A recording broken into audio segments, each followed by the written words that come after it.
when people are coming into a new marriage or they've been in previous marriages. One person may have rental properties, the other one may not. I would suggest to everybody that that's something that's just worked out ahead of time.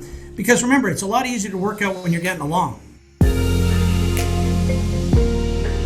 Divorce is a reality of life for a lot of people. And Jason O'Keefe is here with us today to talk about how divorce impacts a matrimonial home from the perspective of buying or selling. So Jason, I mean, obviously a lot of people go through divorce. How does that impact on a real estate level?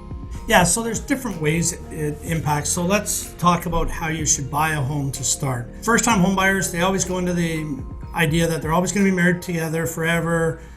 So you need to look at who's putting up the deposit, how that's structured.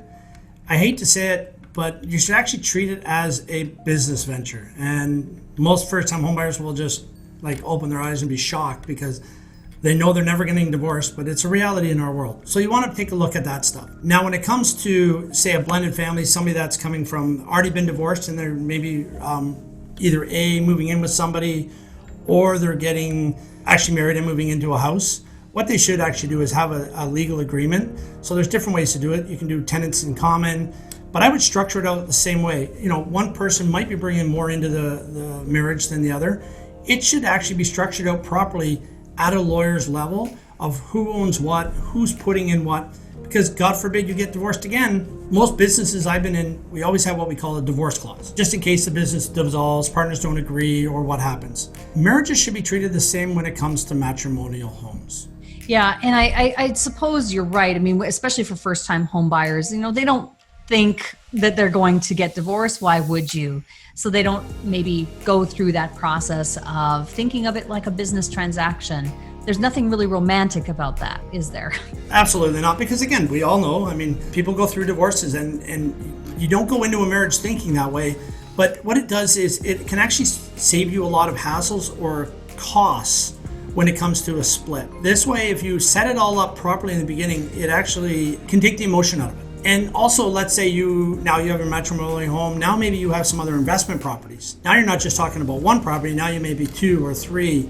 And that also comes into factor when people are coming into a new marriage where they've been in previous marriages. One person may have rental properties, the other one may not. I would suggest to everybody that that's something that's just worked out ahead of time.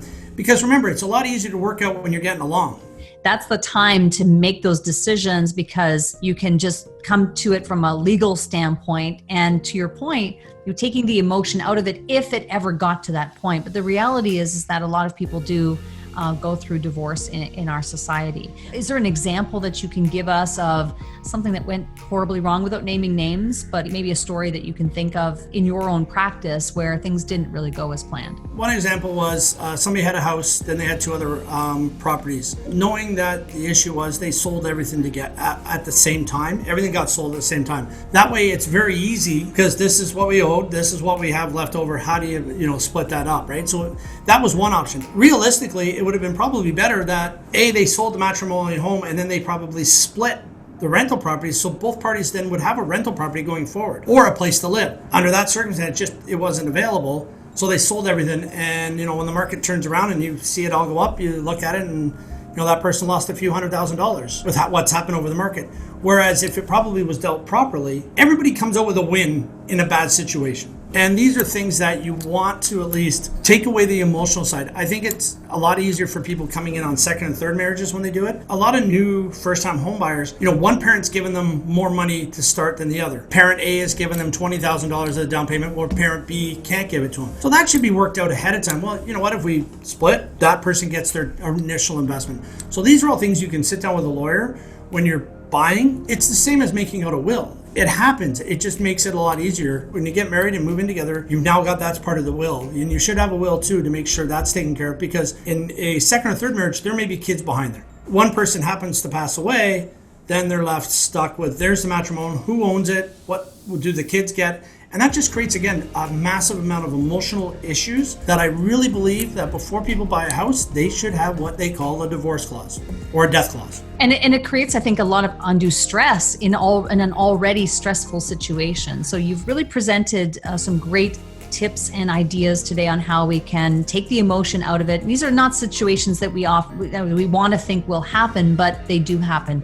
And so, Jason, thank you so much for sharing that. And these are things that you help clients through and thinking through at your brokerage, correct? Yeah, we talk to people about it. I mean, I talk to them from personal experiences and other things that I've dealt with over the 15 years I've been doing this. We have one agent on our team that just took a divorce course to work with different people on that. She'd be more than willing to sit down with people and understand that. So we need to definitely, it's hard enough in a divorce when you've got kids and homes. Let's at least take that side out of it, and then, you know, people can deal with the kids, who at the end of the day, we do not want to hurt, right? So if we can take one of the emotional sides out of it and just deal with this, it will make it a little bit easier. God forbid that happens, right? Absolutely. If people want to get in touch, how do they do that? So they can check out our website at realhomeexperts.ca, or they can give us a shout at 519-783-7314. And you can ask for myself. And if it's a divorce issue, we're more than happy to ask for Tammy Nolan. She's the one that took the course.